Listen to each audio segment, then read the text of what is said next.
Oui, bonjour. Je m'appelle Serge Stagnoli. Je coordonne un programme baptisé Tunis Wijetuna. Tunisie, votre destination. Tout est dans le nom du programme, du reste, puisque il peut difficilement exister de destination sans produits touristiques et de produits touristiques sans destination. Le programme est financé par l'Union européenne à hauteur de 52 millions d'euros et sa vocation est essentiellement de créer de l'emploi et de l'activité au sein des régions tunisiennes. Il est bâti autour de 3 secteurs complémentaires. C'est la promotion du tourisme durable, la valorisation de l'artisanat et la valorisation du patrimoine culturel tunisien dans l'offre touristique. Nous sommes en activité depuis maintenant 3 ans et on réalise un grand nombre d'actions concrètes, je le répète, qui sont destinées à créer de l'emploi et générer de l'activité.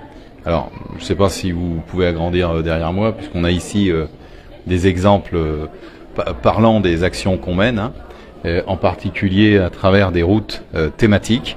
Vous pouvez voir ici la route culinaire en Tunisie qui valorise un certain nombre de produits du terroir, dont l'huile d'olive à Djerba où nous sommes en ce moment. Vous pouvez voir juste à côté une autre route thématique baptisée la route cinématographique qui, elle, valorise des lieux de tournage en Tunisie qui sont très nombreux. Et ce sont donc des produits qui permettent de valoriser en fait l'offre touristique en Tunisie, la diversifier.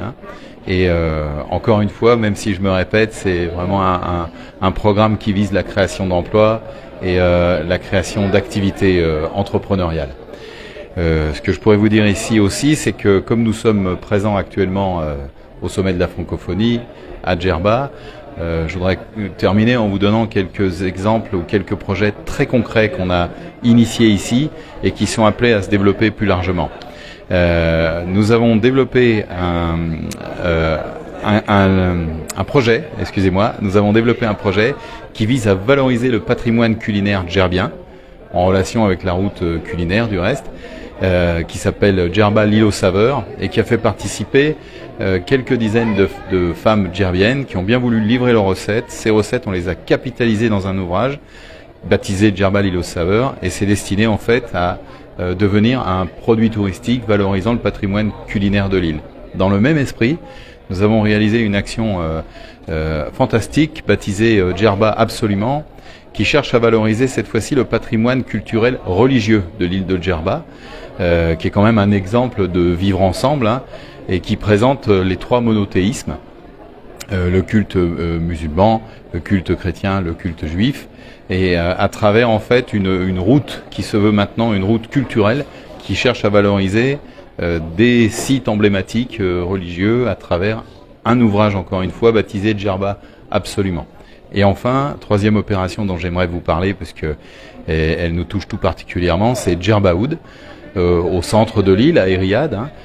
Tout le monde semble connaître Djerba Oud 1, qui est né en 2014 et qui associait des artistes internationaux dans un site qui est devenu emblématique du street art.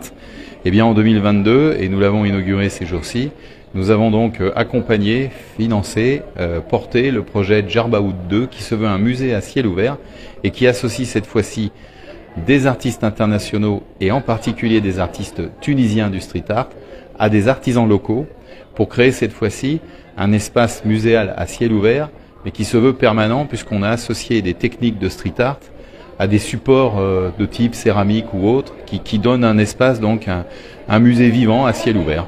Voilà autant d'exemples en fait des actions qu'on accompagne dans le cadre du programme Tunis Wijetuna.